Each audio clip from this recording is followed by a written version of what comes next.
Hello students, today we will discuss chapter 3rd of History and Civics, which is first phase of the Indian National Movement।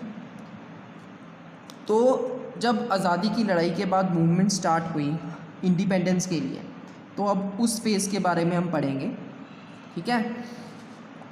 First, in its initial years, the Congress was led by a group of leaders known as the early nationalists.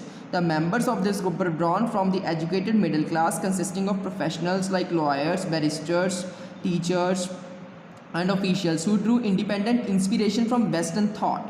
तो क्या था कि जब Indian national Congress बनी तो उसको सबसे पहले लेड के मतलब उसको लीड किया, किसने लीड किया? अर्ली नेशनलिस्ट ने, क्रांतिकारियों ने लीड किया। वो चाहते थे कि हमारे देश को इंडिपेंडेंस मिले। ठीक है। तो ये मेंबर्स कौन से एजुकेटेड मेंबर्स थे सारे। कौन से प्रोफेशनल लाइक लॉयर्स, वकील हो गए, बैरिस्टर्स हो गए, टीचर्स हो गए और अदर ऑफिशियल्स हो गए, जिनकी सोच जो थी वेस्टर्न थी, जिनके पास जो विचार थे वो वेस्टर्न थे। ठीक है। Then many of them were educated in England and felt that British intended to be just to Indians but they were unaware of the true states of affairs in India.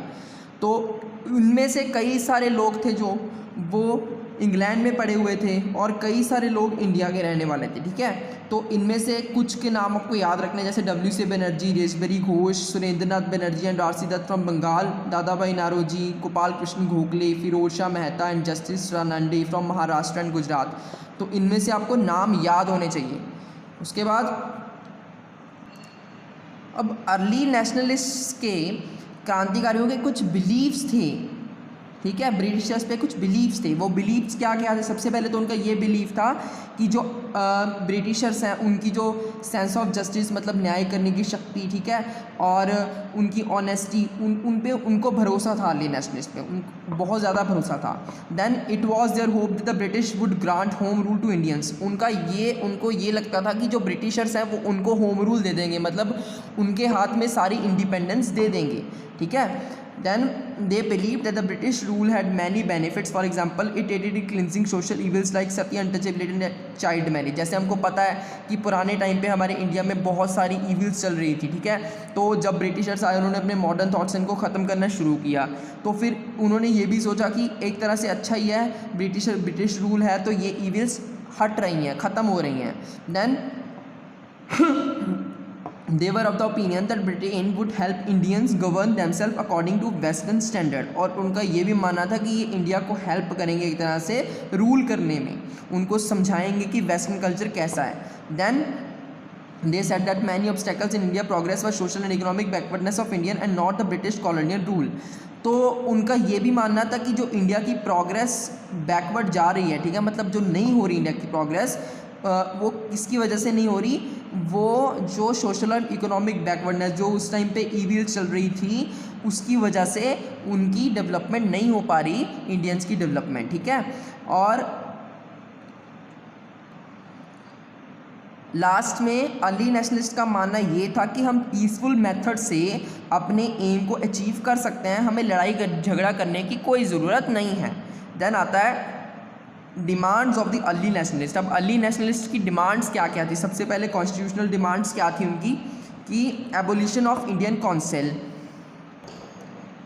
Indian council को हटाया जाए जिस पे Britishers का rule था, मतलब उनकी independent council बने अलग, और उसके बाद अलग अलग स्टेट की अलग अलग लेजिस्लेटिव काउंसिल होनी चाहिए और लेजिस्लेटिव असेंबली जिसकी पावर जो है अकेले स्टेट पे चलनी चाहिए, सेंटर की अलग, स्टेट की अलग।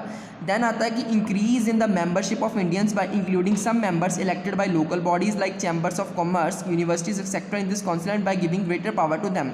उनका ये भी था कि इंडियंस को भी ज़्यादा हक देना चाहिए, जो लोकल बॉडीज़ थी जैसे चैम्बर ऑफ कॉमर्स, यूनिवर्सिटीज़ होगी, तो इन लोकल बॉडीज़ में उनको भी बराबर का हक मिलना चाहिए, उनको भी पावर मिलनी चाहिए।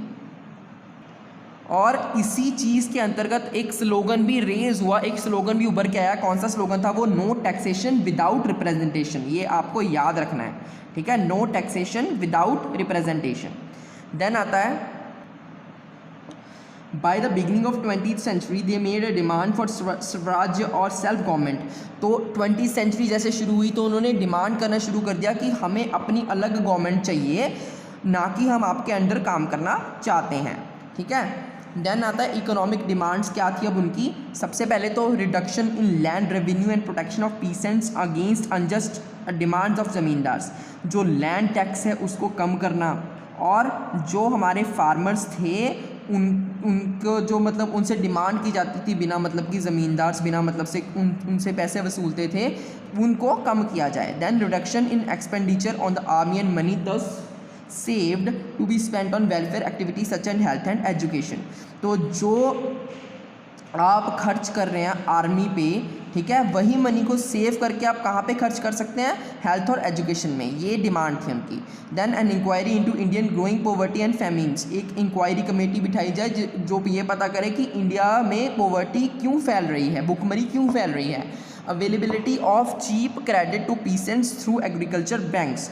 जो हमारे फार्मर्स थे उनको आसानी से लोन मिलने की डिमांड भी उन्होंने की। Then development of banking, irrigation, medical and health facilities for the people. लोगों के लिए बैंकिंग सेक्टर के में डेवलपमेंट की मांग की, इरिगेशन सेक्टर में फार्मर्स के लिए मेडिकल और हेल्थ फैसिलिटीज़ की मांग भी उन्होंने की। देन आता है एडमिनिस्ट्रेटिव डिमांड्स। उनकी एडमिनिस्ट्रेटिव डिमांड्स क्या थी। सबसे पहले तो उनकी ये थी कि आपको एग्जीक्यूटिव और जुडिशरी को बिल्कुल अलग करना है। ठीक है, लॉज को बनाने का काम और उसको इम्प्लीमेंट करने का काम अलग करना है। They made this demand to protect Indian from the arbitrary act of the police and the bureaucracy. वो इसके ज़रिए इंडियंस को बचाना चाहते थे। देन आता है कि वो चाहते थे कि जो इंडियंस हैं उनको भी गवर्नमेंट सर्विसेज में बराबर का हक मिले, हायर ग्रेड पे प्रमोट किया जाए। जैसे पहले हायर ग्रेड पे प्रमोट नहीं करते थे, अब ये डिमांड रखी कि उनको भी प्रमोट किया जाए। Spread of primary education among the masses. लोगों के बीच प्राइमरी एजुकेशन को बताया जाए कि कितनी महत्वपूर्ण है और उनको प्राइमरी एजुकेशन दी जाए। Then improvement of the police system to make it honest, efficient and popular. Police system में भी इम्प्रूवमेंट की जाए क्या, ताकि वो भी ऑनेस्ट बने और लोगों के साथ ऑनेस्ट रह के इंसाफ कर सकें। ठीक है, then methods of the early nationalist. किन मेथड्स के ज़रिए उन्होंने अपनी डिमांड्स को पूरा किया। सबसे पहले दो तरीके के मेथड से। फर्स्ट सेट ऑफ मेथड में उन्होंने क्या किया, मीटिंग्स हेल्ड की, मीटिंग्स रखी, उनमें अलग अलग नेशनलिस्ट ने अपनी स्पीचेस दी लोगों को जगाने के लिए। ठीक है, देन आता है कि उन्होंने प्रेस का यूज़ किया गवर्नमेंट की पॉलिसीज़ के अगेंस्ट में। गवर्नमेंट की पॉलिसीज इतनी गलत है ये दिखाने के लिए, लोगों के सामने रखने के लिए उन्होंने मीडिया की हेल्प ली। दूसरे मेथड में उन्होंने क्या किया, उन्होंने 3 P's का यूज़ किया, पिटीशंस, प्रेयर्स एंड प्रोटेस्ट। ठीक है, इसमें क्या था कि उन्होंने गवर्नमेंट को पिटीशंस लिखी, रिक्वेस्ट भेजी, लेटर लिखे कि ब्रिटिश गवर्नमेंट इंडियंस की प्रॉब्लम की तरफ देखे। ठीक है, देन आता है a British committee of the Indian national congress set up in London in 1889 which published a weekly journal in India to present India's case before the British public. उसके बाद ब्रिटेन में भी एक कमेटी थी इंडियन नेशनल कांग्रेस की जो setup की गई थी लंदन में 1889 में। ठीक है, उन्होंने एक वीकली अखबार में क्या किया, इंडिया का जो केस था वो ब्रिटिश लोगों के सामने पेश किया। ठीक है, देन आता है achievements of the early nationalist. अब अचीवमेंट्स क्या थी अर्ली नेशनलिस्ट की, उन्होंने क्या क्या अचीव किया। सबसे पहले the early nationalist created national awakening among people that they belong to one common country India. उन्होंने लोगों में ये भावना जगाई कि हम एक कॉमन कंट्री से बिलोंग करते हैं, इंडिया। उन्होंने देशभक्ति की भावना लोगों के अंदर जगाई। Then the early nationalist train people in politics by popularising the ideas of democracy, civil liberties, secularism and nationalism. देशभक्ति की भावना, democracy, democratic form of government के जरिए लोगों को ट्रेंड किया पॉलिटिक्स में। देन आता है the early nationalist did pioneering work by exposing the true nature of British rule India. They made people realise the economic content and character of British imperialism. तो अब उन्होंने अर्ली नेशनलिस्ट ने Britishers के rule को expose किया कि किस तरीके से जो ब्रिटिशर्स हैं वो अपने फ़ायदे के लिए इंडिया पर रूल कर रहे हैं, उनके ट्रू नेचर को एक्सपोज कर दिया। देन आता है criticism of the early nationalist. अब उनके अगेंस्ट में क्या क्या हुआ, ठीक है। जो मेथड्स अर्ली नेशनलिस्ट ने यूज़ किए रेजोल्यूशन अपनी पिटीशंस को सेंड करने में, वो एक तरह से इनएडुकेट बताया गया, ठीक है। देन आता है they failed to realise that British and Indian interest clashed with each other, Britain was using Indian resources to increase its wealth, ठीक है।